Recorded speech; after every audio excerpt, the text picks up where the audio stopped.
Hemos venido en este capítulo meditando durante varias semanas. Hoy vamos a enfocarnos en los versículos 7 y 8. Pero para comprensión y recordación de lo que hemos trabajado y del contexto, leamos desde el 1 hasta el 8. Leo en el nombre del Señor. Así que, hermanos, os ruego por las misericordias de Dios que presentéis vuestros cuerpos en sacrificio vivo, santo, agradable a Dios, que es vuestro culto racional. Versículo 2. No os conforméis a este siglo, sino transformaos por medio de la renovación de vuestro entendimiento, para que comprobéis cuál sea la buena voluntad de Dios, agradable y perfecta. Digo pues, por la gracia que me es dada a cada cual que está entre vosotros, que no tenga más alto concepto de sí mismo que el que debe tener, sino que piense de sí con cordura, conforme a la medida de fe que Dios repartió a cada uno. Porque de la manera que en un cuerpo tenemos muchos miembros, pero no todos los miembros tienen la misma función, así nosotros, siendo muchos, somos un cuerpo en Cristo, y todos miembros los unos de los otros. De manera que teniendo diferentes dones, según la gracia que nos es dada, si el de profecía, úsese conforme a la medida de la fe, o si de servicio, en servir, o el que enseña, en la enseñanza, el que exhorta, en la exhortación, el que reparte, con liberalidad, el que preside, con solicitud, el que hace misericordia, con alegría. Gracias, Dios, por tu palabra. Necesitamos la convicción que solo nos puede dar tu Espíritu Santo para, más que entenderla, vivirla. Y antes que simplemente comprender lo que ella nos enseña, queremos pedirte que nos ayudes a practicarla conforme a tu voluntad. Amado Señor, aquí hay tanto que tú has hecho en cada vida, en cada corazón, en cada pareja, en cada familia, y tanto por dar de parte de ellos en tu nombre a la iglesia, que todavía, oh Señor, podemos ver que tú te glorificarás más en esta congregación. Y eso, Señor, que no contamos aún con las personas que tú has de traer. Bendícenos, Señor, en esta mañana, permitiéndonos entender y vivir tu palabra en el nombre de Jesús. Amén y amén. 7 de cada 10 venezolanos, 70%, 7 de cada 10 venezolanos, escuchaba yo hace semana y media en un noticiero, 7 de cada 10 venezolanos que llegan al eje cafetero, al campo del eje cafetero, a trabajar, se van del campo a la ciudad, porque se dan cuenta que esa no es su capacidad o su talento. Y es tremendo porque hay mucho por hacer en los cultivos, pero es que no todos estamos llamados a trabajar en lo mismo, porque no todos tenemos las mismas capacidades. En ese mismo documental mostraban cómo un médico venezolano, especialista en enfermedades huérfanas, está siendo de gran bendición en la costa atlántica. Un médico ortopedista, especialista en niños con huesos de cristal, así se llama la enfermedad.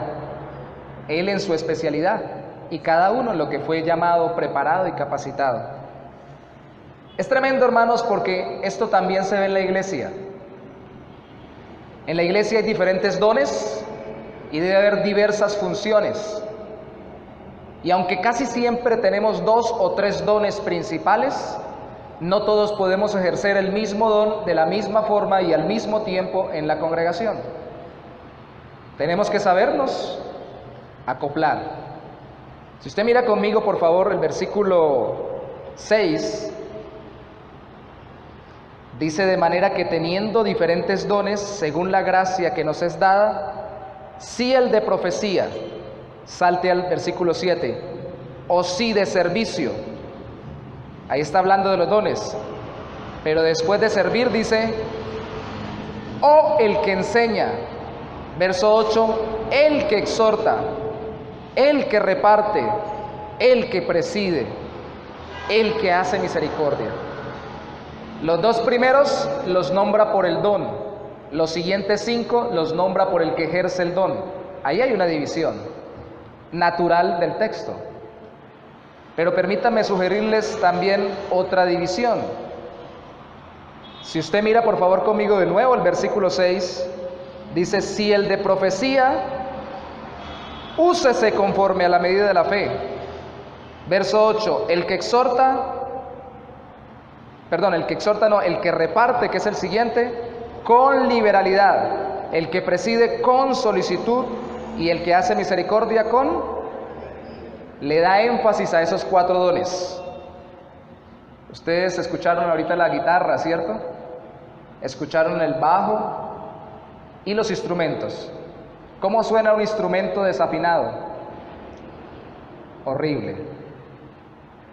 La afinación, decía alguna vez un profesor de canto que tuvimos, no es desentonación. Usted puede estar en el tono correcto cuando está cantando, pero al final de la frase puede desafinar dentro del mismo tono. Es no dar exacta o más bien correctamente o justamente la nota. Y una persona puede estar desarrollando un don en la iglesia, pero hacerlo de forma no conforme Dios ha establecido. Ahora, si usted mira conmigo el versículo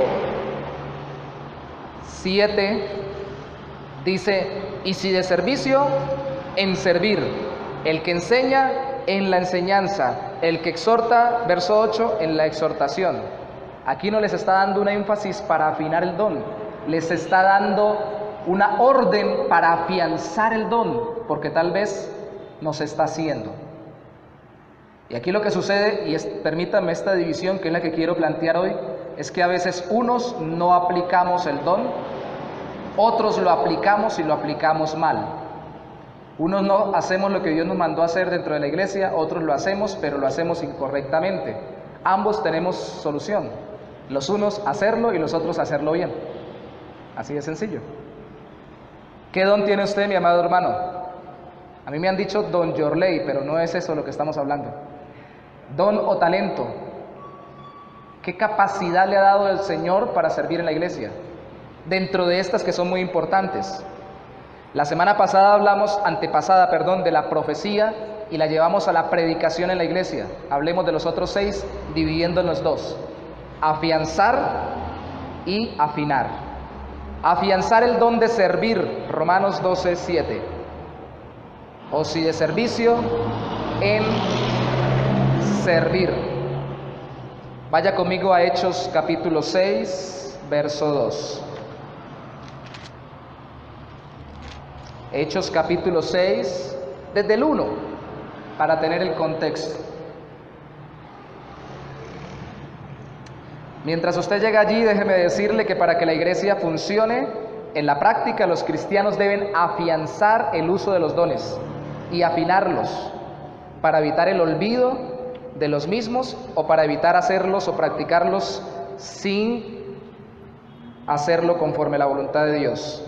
Allí está el don de servicio. Hechos capítulo 6, versículo 1 dice: en aquellos días, como creciera el número de los discípulos, hubo murmuración de los griegos contra los hebreos, de que las viudas de aquellos eran desatendidas en la distribución diaria. Entonces los 12 discípulos o apóstoles, convocaron a la multitud de los discípulos y dijeron: no es justo que nosotros dejemos la palabra de Dios, ¿para qué? Servir a las mesas. La palabra servir es la misma que aparece en Romanos capítulo 12, versículo 7. Diaconía.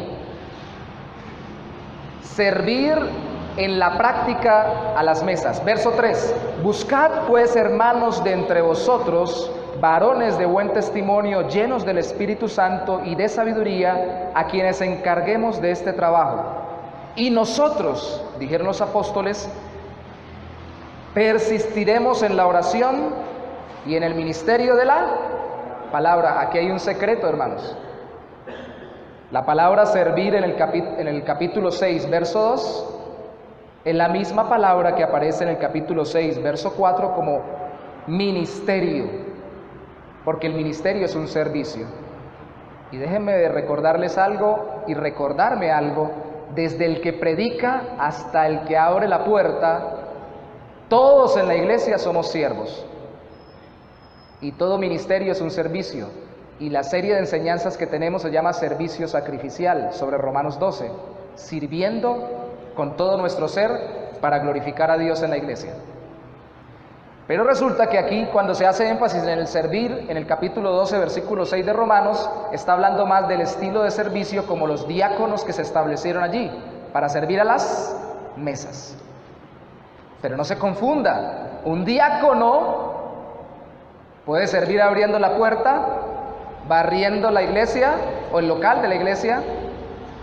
También puede servir llevando las finanzas, la contabilidad de la iglesia, como puede servir prestándose para ayudar a construir alguna parte de la locación. Puede servir en muchas áreas. Aunque no todos sirven de la misma manera, cuando servimos en aspectos físicos u operativos de la congregación, estamos ejerciendo el don de servicio. ¿Y hace falta que haya servidores o siervos en la iglesia? ¿Cierto que sí? Hace mucha falta. Hace mucha falta porque todo el mundo espera que alguien abra la puerta, todo el mundo espera que alguien acomode las sillas, todo el mundo espera que alguien barra, todo el mundo espera que alguien tome la iniciativa para hacer las cosas. Y resulta que este don es muy olvidado, pero responde a una petición específica, a la petición: ayúdeme o ayúdenos como iglesia. Hermano, las personas que tienen este tipo de don son las personas que, aunque se lo digan o no, perciben que los demás le están diciendo: ayúdenos, colabórenos, necesitamos su ayuda, su colaboración. ¿Cuántos han visto caerse una persona en la calle que está caminando? ¿Nunca han visto a nadie caerse en la calle? ¿Sí? ¿No les ha pasado como a mi suegra? Mi suegra, cuando ve caerse a alguien en la calle, se muere de la risa. No lo puede resistir, no me pregunten por qué, se ríe. Tengo que pasarla por el psicólogo. Porque se ríe, solo cuando ella se cae no se ríe. De resto, desde el esposo y todo el mundo se ríe. Pero si nosotros vemos caerse a alguien y pasamos de largo y no le ayudamos a levantar, así la persona no nos lo diga, porque el que se cae por lo general no pide ayuda, se levanta mirando que nadie lo vea, esperando que nadie lo toque para no pasar vergüenzas. Si yo entiendo que debo servir, me acerco y lo levanto. En la iglesia es lo mismo, hermanos. Este tipo de personas en la iglesia es aquella que ve algo desacomodado, ve algo por hacer, ve una necesidad en la congregación donde puede colaborar. Hay que lavar, hay que barrer, hay que organizar, hay que servir de acuerdo a la posibilidad que tiene. Me decía un médico hace unos días, me dijeron que prestara un servicio en tal iglesia, pero yo no soy parte de esa iglesia. Y él me explicaba: si yo fuera parte de esa iglesia, yo veía la necesidad y yo presto mis servicios profesionales porque yo soy de la iglesia. Pero si hay un médico en la iglesia, un ingeniero en la iglesia, un abogado en la iglesia, lo que sea la iglesia, y está capacitado para hacerlo y no tiene el don de servir, pues va a pasar desapercibido y no va a ayudar en nada. Todos estamos llamados a servir, pero este tipo de personas son aquellas que usted les ve disposición continua. Siguiente don, Romanos 12, 7. ¿Cuál es el siguiente? El don de servir, el don de... ¿Cuál es el don de enseñar? ¿Quién es el que tiene el don de enseñar? Ahí dice: el que tiene el don de enseñar, o más correctamente, el que enseña en la enseñanza. Está diciendo, si usted está llamado a servir, sirva. Si usted está llamado a enseñar, enseñe. ¿Qué hace ahí parado? Enseñe. ¿Y quién es el que está llamado o capacitado por Dios para enseñar? La palabra enseñar viene en el griego de aprender. Es el que está llamado a solventar las necesidades de aprendizaje de otros. Ve en todos lados alguien que necesita instrucción. Mateo 4, verso 23. Mis hermanos, ¿han pensado por qué Cristo no solo vino y murió por nosotros y ya? Mateo capítulo 4, verso 23. ¿Han pensado por qué Cristo no solo vino a morir en la cruz y luego resucitar y ya? Mateo 4, 23. ¿Han pensado por qué Cristo tuvo que venir durante 3 años en vez de solo morir en la cruz y resucitar y ya? ¿Por qué tuvo que desarrollar ese ministerio? Dice el verso 23, y recorrió Jesús toda Galilea, enseñando en las sinagogas de ellos y predicando el evangelio del reino y sanando toda enfermedad y toda dolencia en el pueblo. Hermanos, hay discusiones en las iglesias de si la sanidad continúa o no continúa como dones milagrosos continuos. De todas formas, Dios es poderoso para sanar hoy en día, igual que para hacer milagros también. Pero lo que es cierto es que no puede parar la enseñanza dentro de la iglesia. Cristo vino y enseñó. Y aquel que enseña es aquel que encuentra personas que les dicen, enséñeme. ¿Y cómo se lo dicen? Así no se lo digan abiertamente, viendo que no están instruidos, que no conocen el camino del Señor y que necesitan ser enseñados. Ve la persona que tiene dudas en la palabra, tiene dudas en el evangelio, tiene dudas de cómo aplicarlo a su vida personal, cómo aplicarlo a su vida práctica, cómo aplicarlo a su familia, a su vida laboral, a su vida como joven, a su vida como estudiante, y se acerca y le enseña, y le enseña. Si el primero responde al llamado de ayúdeme, el segundo responde al llamado de enséñeme, enséñeme. Primera de Corintios capítulo 4, verso 17. Primera de Corintios capítulo 4, verso 17.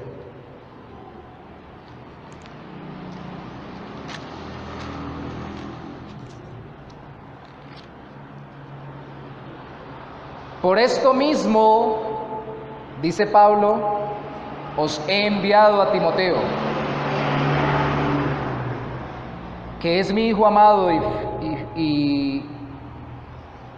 y fiel en el Señor, el cual os recordará mi proceder en Cristo, de la manera que enseño en todas partes y en todas las iglesias. No es solo transmitir conocimiento. No es solo decir doctrinas, escatología, hermenéutica, teología propia, neumatología y todas las IAs que salen de la Biblia. Me acordé del hermano que alguna vez, ese es viejo, eso lo decía un hermano precisamente hablando sobre esto, que a veces solo enseñamos la parte intelectual y no la vida práctica, o para la vida práctica, que llegó alguna vez el pastor a una iglesia nuevo y dijo, hermano, no se preocupen que yo sé escatología, yo sé neumatología, yo sé armateología. Entonces un hermano se levantó y le dijo, pastor, no se preocupe, nosotros oramos para que Dios le quite todo eso, para que usted sea sano. Usted ayúdenos a saber cómo aplicamos la Biblia a nuestra vida. Porque a veces lo que hacemos es colocar términos muy rimbombantes y no los explicamos. El que enseña, enseña para instruir. Recuerde que la palabra de Dios es la que se enseña y ella es útil para no solamente enseñar, sino también para redarguir e instruir en justicia. Y la instrucción es el desarrollo de un carácter, un comportamiento, un estilo de vida de acuerdo a la voluntad de Dios. O sea que el que quiere enseñar quiere ayudar a que la gente entienda para que viva lo que entiende. No solo transmitir información. Eso sí, el que enseña tiene una capacidad muy especial. Le gusta aprender.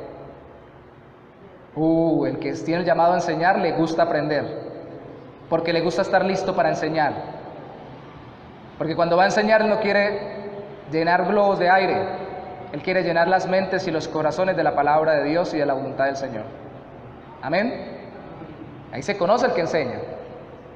Y necesitamos que enseñe, hermanos. Desde el que enseña en la escuela dominical, el que enseña en un grupo en una red familiar, el que enseña en el hogar, siendo líder de su hogar o de su casa. Todos pueden enseñar, hasta el que enseña en una escuela dominical, instituto bíblico, seminario teológico, deben tener el llamado para hacerlo, para enseñar. Pero que lo haga. Si tiene capacidad, ¿por qué no lo hace? Es el llamado aquí de Pablo en Romanos 12. Romanos 12:7 nos habla de otro don. ¿Cuál es ese otro don? Que también es por afianzar. El don de exhortación. Dijo alguna vez una hermana, el don de regañar. No, ese no es el don de regañar. El don de exhortar hay que definirlo un poco mejor. Porque la palabra exhortación es traducida en la Biblia Reina Valera de diferentes palabras en el original griego. Y aquí, más claramente, lo que nos está enseñando la palabra exhortación es animar o alentar acompañando. La palabra en el original griego es parakaleo. El que tiene el don del parakaleo, que paracletice. Lo hemos comentado que aparece en Romanos capítulo 12, verso 1, cuando hablaba de que os ruego, ahí se traduce ruego, porque es el que está al lado hablando. De hecho, el Espíritu Santo es el paracleto que quedó después del primer paracleto, que es nuestro Salvador Jesucristo. El consolador es alguien que está al lado para instruirnos, para hablarnos, para acompañarnos. Y si el primero responde al llamado de ayúdeme, el segundo al de enséñeme, este tercero responde al llamado de acompáñeme, no me deje solo. Usted me dio clases, pero venga, no me deje solo, que yo apenas estoy empezando a conocer al Señor, o ya lo conozco desde hace rato, pero venga, aconséjeme en esta situación que estoy pasando. Por favor, ore por mí. Por favor, dígame, yo sé de la palabra de Dios, yo sé del Señor, pero aconséjeme en esta situación específica. Y es una persona llamada a la consejería, a aconsejar. Es la persona especial también para discipular, porque el discipulado no solo es enseñanza, sino también es acompañamiento, es ayudar a otros a seguir a Jesús, es ver qué necesita, qué le hace falta en su vida de comunión con el Señor y asesorarlo. Es eso. ¿Se han dado cuenta que eso lo podemos hacer todos? Y no tenemos que ser nombrados oficialmente. Pero quiere que noten algo. ¿Se han dado cuenta también que los que son nombrados oficialmente como pastores deben ejercer estos dones? Deben predicar, enseñar, acompañar y servir. ¿Sí se han dado cuenta? Ayer comentaba algo, tuvimos un debate bonito después del cumpleaños de mi hijo Gabriel Andrés. Y hablábamos en un momento de tantas cosas que tocamos de la iglesia. Hablábamos en la casa sobre si es bueno que en la iglesia haya un pastor, 2 pastores, 3 pastores, 4 pastores, 5 pastores. Que en vez de contar ovejas para dormir nos contemos pastores. Que si la multiplicidad de pastores en una iglesia es buena o es mala. Mi forma de ver, conforme la palabra de Dios, es que la Biblia establece múltiples pastores para las iglesias. Claro, si son 30 miembros no van a haber 20 pastores, proporcional al número y a la necesidad. Pero sí es necesario, porque es que un pastor puede que esté más enfatizado en la enseñanza y otro que le acompañe el equipo pastoral puede estar más enfatizado en la consejería, puede tener más desarrollado ese don, y otro más en la predicación. Entonces, de hecho, hay iglesias con múltiples pastores que un pastor es dedicado casi todo el tiempo a predicar y los otros menos. Pero los otros son dedicados más a la enseñanza y este menos. Y los otros más dedicados a la consejería y los demás menos. Aunque todos pueden aconsejar, enseñar y predicar. Y me gusta. Hace muchos años conocí una iglesia no bautista donde habían 3 pastores. No era muy grande la iglesia. Y el hermano que compartía, pastor, decía: estamos tan sintonizados ya en el Señor que nos conocemos los defectos y las virtudes, nos queremos mucho, y ya sabemos cuando un hermano viene y nos mete cuentos de un pastor al otro. Pastor, a mí no me gusta el otro pastor. usted sí me gusta, usted sí predica bueno. O llega y dice el otro: pastor, a mí no me gusta el otro porque el otro no enseña bien. Usted sí enseña bonito, con detalles, con ilustraciones, con gráficos. El otro es ahí todo seco. O pastor, a usted sí me gusta porque usted sí aconseja, usted sí lo acompaña, lo visita a uno, lo guía en el proceso. En cambio los otros no, ni lo llaman a uno. Los tres se complementaban y decían ellos, me llamó mucho la atención, los tres sabemos cuáles son nuestros fuertes y nos complementamos para servir a la iglesia integralmente. Y lo que nos llega lo compartimos entre todos y no hay desunión, sino que hay un trabajo en equipo. Así debería ser toda la iglesia y no por competencia. Hermano, ¿usted qué don tiene? Yo tengo el don de enseñanza. No, si usted tiene el don de enseñanza, búsquese otro porque ese es el mío. O sea, yo voy a enseñar y usted búsquese otro don, escoja otro. No, pueden haber diversas personas enseñando en diferentes aspectos de la iglesia. Pueden haber diversas personas acompañando, una puede discipular, otra puede aconsejar propiamente dicho en un servicio de consejería, otra puede simplemente prestar asesorías en las casas o liderar un grupo de asesorías, por ejemplo, a mujeres si es una mujer. Hay muchas formas de hacerlo. Hay muchas formas de hacerlo. Iglesia, necesitamos despertar. Romanos capítulo 12, versículo 8 nos dice otro don. ¿Cuál es el otro? Después de exhortar, el que reparte. ¿Cuál es el que reparte? El que dice, bueno, hermano, usted le da a fulanito y fulanita le da a fulanito plata y fulanita le reparte al otro y usted le da la plata suya tal. ¿Es el que reparte? ¿Cierto que no? No es el que reparte lo de los demás, sino el que reparte de lo suyo propio. Se puede traducir, muchas veces se traduce el que da, o más correctamente, el que comparte. El que comparte lo que tiene.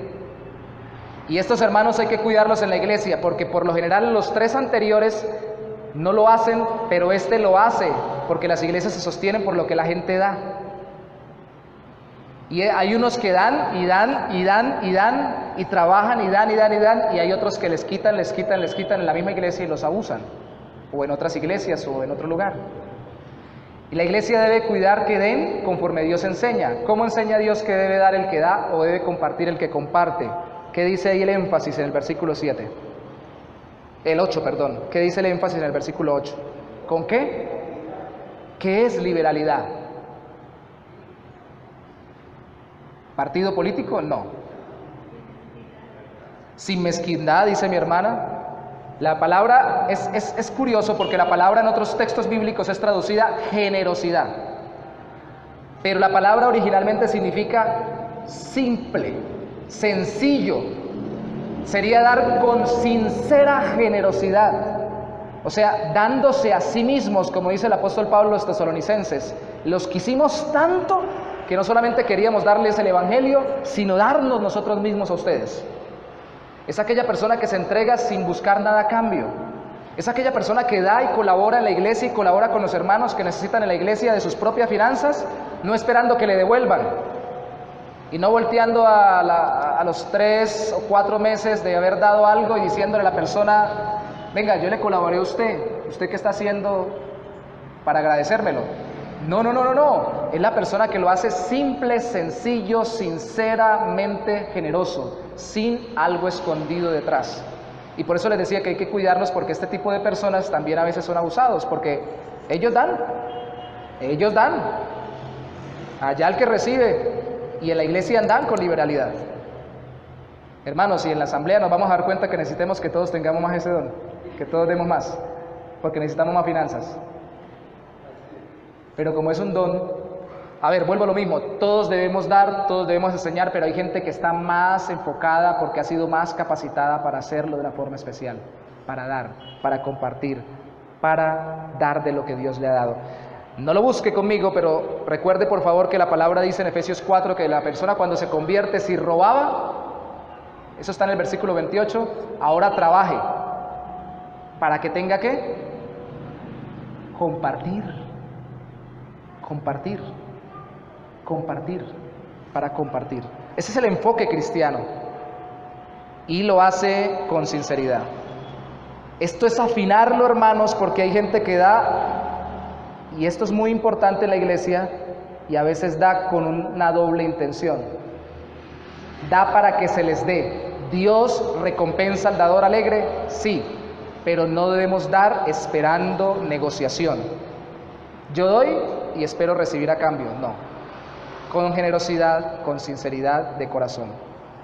Afinemos también el don de presidir, versículo 8, el que preside con solicitud. ¿Quién es el que preside la República de Colombia? El presidente. ¿Y la de Venezuela? También el presidente. Yo sé, hermanos, yo sé.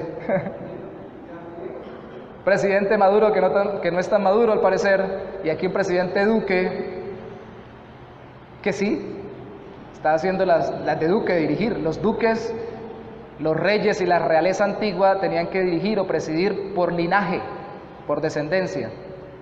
Hoy son escogidos en los gobiernos democráticos, pero en las iglesias deberíamos promover que presidan aquellos que tienen el don de presidir.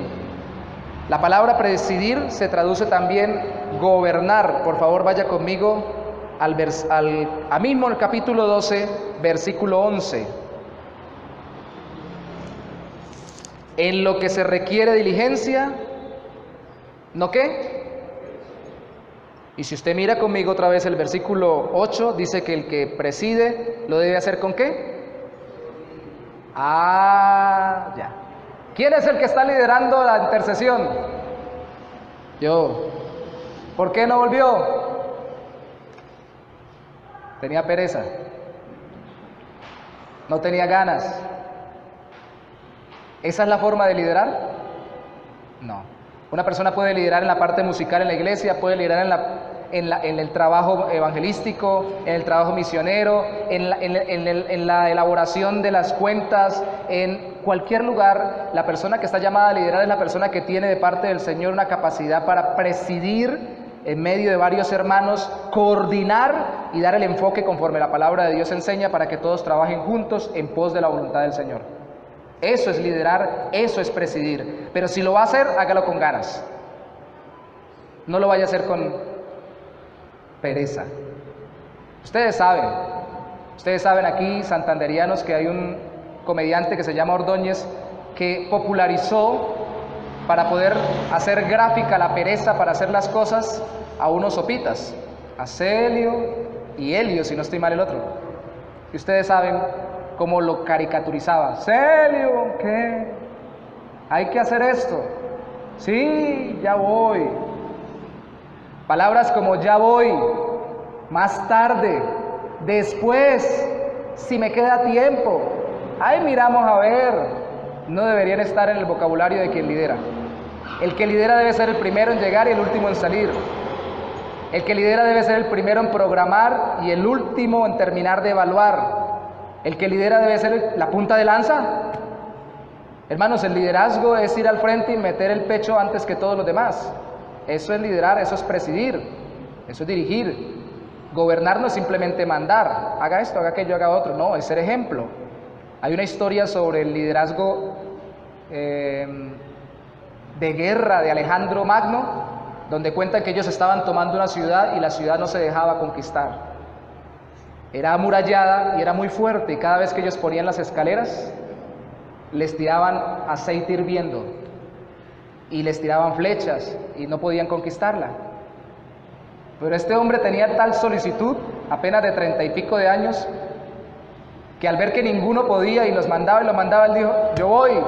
La historia se cuenta que él se fue enfrente de todos, salió corriendo con su caballo, tomó una escalera, la puso, subió antes de que le pusieran aceite hirviendo, se montó en la parte del muro y empezó a pelear con todos los que estaban en el muro de la ciudad. Cuando lo vieron allá montado, todo el mundo dijo, ¡ay, el rey! Lo van a matar, está solo allá. Todos salieron corriendo también a hacer lo mismo. Y así se pudieron montar. Porque el que preside, lidera, da ejemplo y debe tener solicitud, no perezoso, sino debe saber gobernar. Saber gobernar es saber ser ejemplo, es ser diligente. Por eso lo pide. Es que yo tengo el don de dirigir, por eso estoy dirigiendo que todos hagan lo que yo diga y yo no hago nada. No, eso no es dirigir. Eso es acomodarse uno. Dirigir significa ser solícito y dar ejemplo. Se traduce gobernar cuando se le pide a que los pastores gobiernen bien su casa, en 1 de Timoteo 3, capítulo 3. Que gobiernen bien su casa, que lideren bien su casa, que presidan bien su casa. Ahora el otro don es el don de hacer que misericordia. Verso 8 también, el que hace misericordia con alegría. Hermanos, ya hablamos del que reparte, ¿por qué ahora el que hace misericordia? Yo estoy convencido de que este don está más dirigido hacia afuera de la iglesia, aunque también dentro de la iglesia. Porque el hacer misericordia, la palabra en el original griego que aparece ahí, casi nunca aparece como que uno la haga, sino en todo el Nuevo Testamento como que se le fue hecha a uno por medio de Jesucristo. Es la palabra que tradicionalmente aparece como que Dios nos tuvo misericordia, porque el que hace misericordia lo hace hacia el otro merezca juicio y no merezca ayuda. Y Dios hizo eso con nosotros en Cristo Jesús. Entonces aquí respondemos a los llamados ya no de ayúdeme, enséñeme y acompáñeme, sino cuando es de repartir, cuando es de presidir, presida o dirija, y acá colabore, ayude. Y escucha en su corazón que Dios le dice, ayude, muévase a ayudar en medio de la necesidad, ayude a los demás, pero hágalo ¿cómo? ¿Qué dice el versículo? ¿Cuál es el énfasis? ¿Con qué?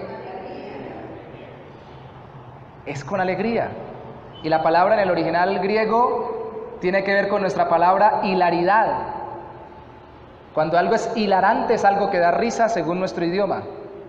Y la hilaridad quiere decir con sonrisa, es decir, con buen ánimo, no deprimido. Si usted va a ayudar a una persona que está pasando dificultades, a un enfermo, a alguien de la calle y todo lo demás, quitemos de medio el dinero. Usted se acercó a alguien y le fue a ayudar a sanarle una herida, le está ayudando a sanar de la herida, así la tenga profunda, así tenga llaga, así esté purulenta la herida, no ponga cara de tragedia, porque le acaba de dañar el día. Tenga buen ánimo, hágalo con alegría y con regocijo, porque el Señor lo está llamando a hacerlo y Dios se está agradando. Deje que Dios dibuje la sonrisa de Él por lo que usted está haciendo en su rostro para que el otro pueda ser animado. Porque no hay nada más terrible que le estén ayudando a uno en una enfermedad y le digan, ay, pobrecito, se va a morir. Y estén llorando encima de uno pensando que se va a morir.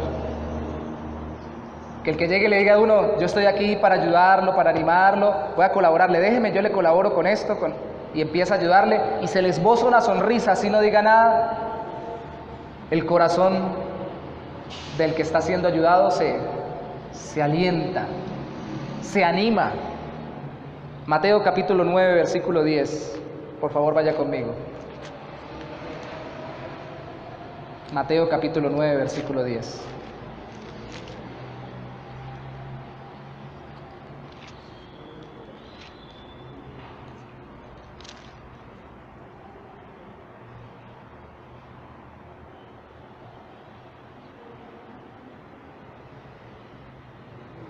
Hasta el versículo 13. Y aconteció que estando él sentado a la mesa en la casa, he aquí que muchos publicanos y pecadores que habían venido se sentaron juntamente a la mesa con Jesús y sus discípulos. Cuando vieron esto, los fariseos dijeron a los discípulos, ¿por qué come vuestro maestro con los publicanos y pecadores? Al oír esto, Jesús les dijo, los santos no tienen necesidad de médico, sino los enfermos. Id pues y aprended lo que significa misericordia quiero y no sacrificio, porque no he venido a llamar a justos, sino a pecadores al arrepentimiento. Entre más profundamente degradante sea el estado de la persona, mayor debe ser la disposición a hacer misericordia de aquel que tiene el don. Misericordia es la palabra que aparece como hacer misericordia en Romanos 12:7. Hermanos, eso era totalmente contrastante. Hay gente que no se acercaría a una persona a ayudarle, sobre todo si es un asesino, si es un delincuente, si es alguien reprobado por la sociedad.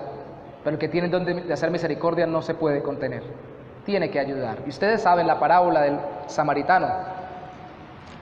Vamos a leer el último versículo de la parábola, Lucas capítulo 10, verso 37. Ustedes saben que el samaritano lo primero que hizo fue sanarle las heridas. Lucas 10, 37. Lo siguiente que hizo fue conseguirle posada, y lo que luego hizo fue dejarle todo pago hasta el día siguiente. Pero esto lo estaba diciendo Jesús también a fariseos que no hacían misericordia. Y en el versículo 37, para enseñarles con respecto a la misericordia,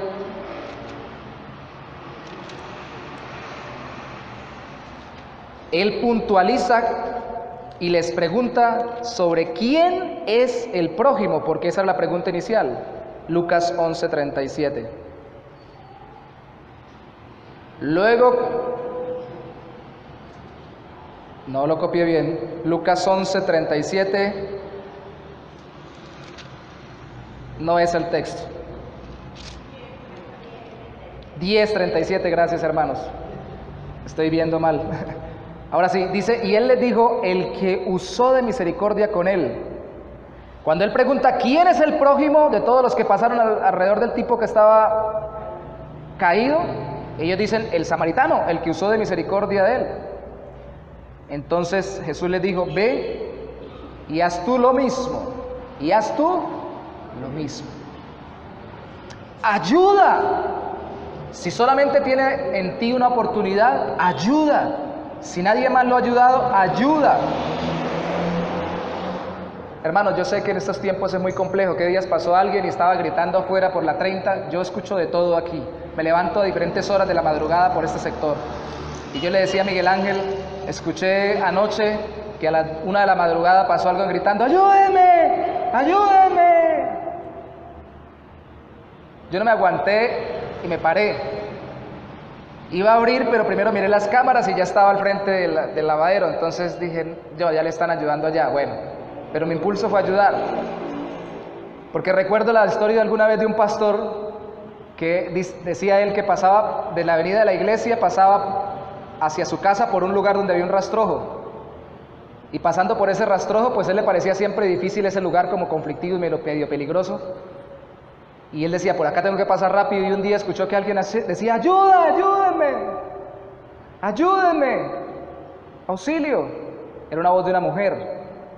Y él tuvo el impulso de ayudar, pero si me hacen algo, si me van a atracar, yo sé, hermanos, y yo no los voy a culpar a ustedes si no lo hacen, pero créanme que tenemos que evaluarnos hasta dónde nosotros podemos cuidarnos para ayudar. La historia de este hombre que fue real dice que él no se aguantó y se metió. Dice que cuando entró en el rastrojo encontró que un hombre estaba intentando violar a una muchacha. Ya le había quitado la blusa y él estaba sobre ella tratando de violentarla. Entonces tan pronto llegó, dice él como pudo, yo no soy violento, me le tiré encima al tipo, el tipo se dio cuenta y el tipo gracias a Dios no tenía un arma ni nada, salió corriendo, no me atacó. Cuando él volteó y escuchó, era su propia hija que estaba pidiendo ayuda, la que estaba en ese lugar, que había salido y había sido atacada por un hombre. Hermanos, si ustedes ayudan a uno de mis hijos, yo estoy muy agradecido con ustedes. Pero ¿cuánto podemos ayudar a los hijos de alguien más? ¿A los padres de alguien más? ¿A las esposas o los esposos de alguien más? Sí sé que es complicado. Sé que es complicado, pero hay gente que tiene ese llamado a hacer misericordia. Y es esas personas que en las iglesias desarrollan labor social, y uno dice, pero ¿por qué tanto ayudar a la gente que ni le paga, ni le dice nada, ni le agradece, de la calle, de otros lados y todo lo demás? Déjeme, yo quiero ayudarlos. Y esos hay que cuidarlos también a esas personas. Ellos entienden en su corazón que Dios les dice, como aquí le dice Cristo a este hombre, ve y tú haz lo mismo. Ellos entienden que le dice, ayude, colabore. Yo quisiera que escucháramos más la expresión ayúdeme para servir, la expresión enséñeme para enseñar, la expresión acompáñame para exhortar, o que sintiéramos en nuestro corazón la voz de Dios que dijera dé para dar, presida para dirigir y ayude para colaborar o hacer misericordia. pero la verdad es que estamos muy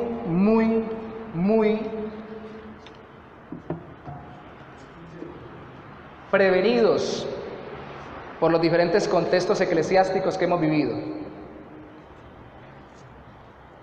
Y lamentablemente caemos en uno de dos extremos: o nos volvemos activistas o nos volvemos inactivos. Yo ya he ayudado mucho, ¿para qué ayudo más? Yo ya he dado mucho, ¿ya para qué doy más? Yo ya he enseñado mucho, ¿ya para qué enseño más? Yo ya he dirigido mucho, ¿para qué dirijo o ayudo a coordinar algo más? ¿Para qué? Y entonces nos volvemos pasivos. Hermanos, si un miembro pasivo en un cuerpo físico nos mata. Si se me queda parado el corazón, adiós al amigo. Ahora, si se me para la circulación en un dedo, puede que solamente se me necrose el dedo, pero al rato me puede uno de esos trombos venir al corazón también y puedo terminar muerto. Pero el otro extremo es el activismo. ¡Hagamos!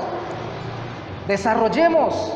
Realicemos, al punto de volvernos tan activistas que pensamos que por estar moviéndonos mucho, estamos vivos.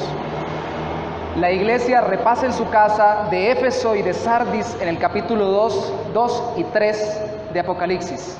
A la de Éfeso se le dijo: vuelve a tu primer amor, haz tus primeras obras. Tú eres muy bueno doctrinalmente, tú has desechado los falsos maestros, pero ya no estás haciendo lo que hacías antes, porque ya no estás apasionado conmigo. Inactivo.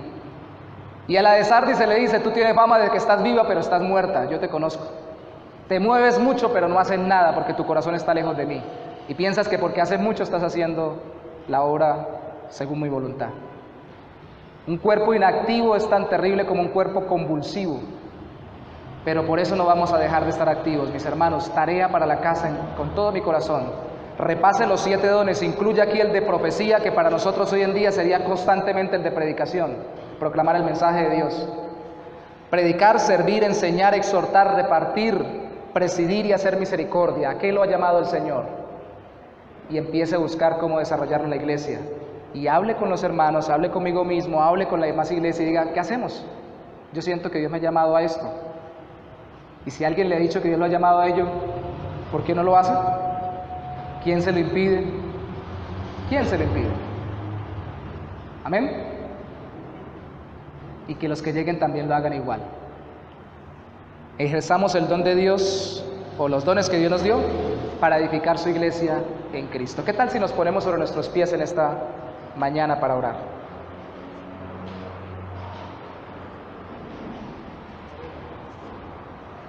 Señor, ayúdanos a ayudar. Enséñanos a servir. Y por amor de tu nombre, que nunca se nos olvide de que tú ya nos has mostrado cómo servir.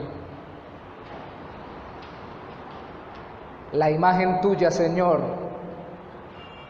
postrándose a los pies de tus discípulos y lavándole los pies a ellos, se nos ha vuelto tan común recordándola en Semana Santa que ha dejado de causar conmoción en nuestro corazón. El Rey de la Gloria, descendido a esta tierra cubierta de pecado por la necedad humana, haciéndose hombre en debilidad como todos nosotros, pero sin pecado, y además de ello tomándose el tiempo de enseñar, acompañar, exhortar, dirigir, dar, compartir, hacer misericordia, y además de eso humillándose al punto de servir, lavándole los pies a aquellos mismos que iba a salvar. Señor, tú sí sabes servir, que nosotros también sepamos hacerlo, Señor. Hay múltiples dones y de cada uno hay múltiples aplicaciones. Y cada uno puede servir en cada don, oh mi Rey, con varios grados de intensidad. No todos serviremos igual ni en el mismo don, aunque tengamos el mismo don, tampoco lo haremos de la misma forma, pero todos estamos llamados a ser funcionales en tu cuerpo. Tu iglesia es una iglesia viva porque tus miembros están vivos. Y desde el que se para al frente a predicar hasta el que recién llega a ayudar, Todos, Santo Señor, somos parte del mismo cuerpo. Bendito sea tu nombre, Señor. Sana nuestros corazones si estamos resentidos o dolidos, o todavía recordamos que servimos, Señor, que hicimos, que realizamos en tu nombre la iglesia, y que tal vez no vimos tantos frutos o sufrimos por hacerlo. ¿Y qué, Señor? Eso es servir. Si sufrimos por causa de tu nombre, a ti sea la gloria, a tu pueblo la edificación y a nosotros el privilegio de ser llamados tus hijos.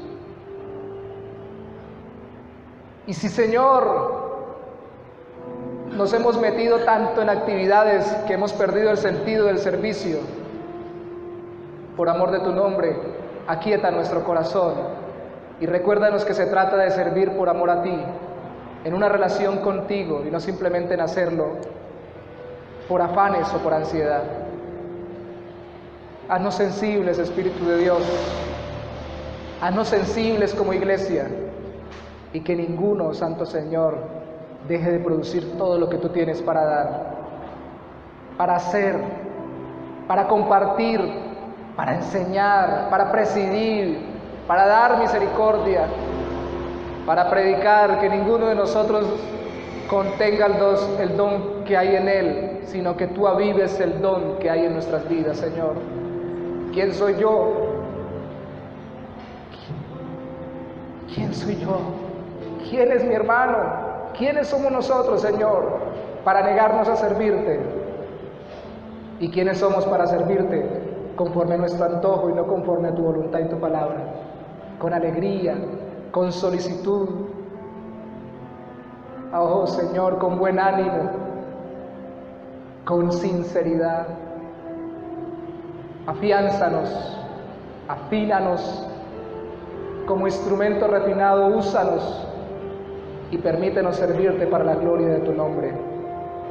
Yo sé que hay necesidades en nuestras vidas personales y tú lo conoces, Señor, pero aún allí tú quieres usarnos. No permita, Señor, que esta enseñanza se quede solo en la iglesia, porque también puede ser llevada a la casa, al trabajo.